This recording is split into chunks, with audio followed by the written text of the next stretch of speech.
যুক্তরাষ্ট্রের president Donald Trump কাতার সরকারের উপহার দেয়া বিলাসবহুল বোয়িং 747-800 উড়োজাহাজে প্রথমবারের মতো সফর করেছেন।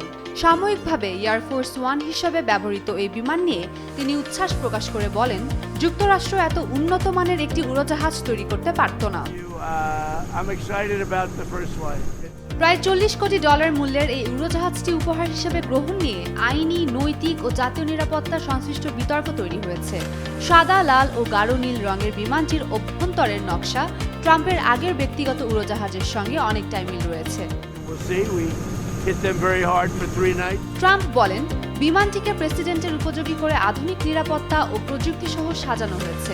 এটি সত্যিই অত্যাধুনিক প্রযুক্তির একটি উড়োজাহাজ। উপহার গ্রহণের ঘোষণার পর থেকেই বিমানটি নিয়ে বিতর্ক শুরু হয়। প্রথমে এটি ট্রাম্পের প্রেসিডেন্সিয়াল লাইব্রেরিতে দেওয়ার পরিকল্পনা থাকলেও পরে আনুষ্ঠানিকভাবে যুক্তরাষ্ট্রের প্রতিরক্ষা দপ্তরের কাছে হস্তান্তর করা হয়। পুরনো এয়ারফোর্স ওয়ানের পাশাপাশি চলবে নতুন জেট। বর্তমানে ব্যবহৃত দুটি বোয়িং 747-200 এয়ারফোর্স ওয়ান 1990 সালে বহরে যুক্ত হয়। নতুন প্রজন্মের VC-25B এয়ারফোর্স ওয়ান প্রস্তুত হতে আরও প্রায় 2 বছর লাগবে। তাই ওই সময় পর্যন্ত কাতারের উপহারের বোয়িং 747-800 জেটটি পুরনো বিমান দুটির পাশাপাশি ব্যবহার করা হবে।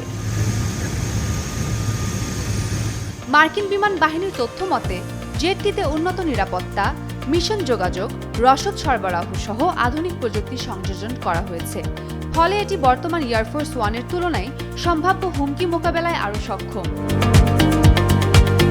উম্মে রুম্মান প্রান্তি, ডেইলি সান।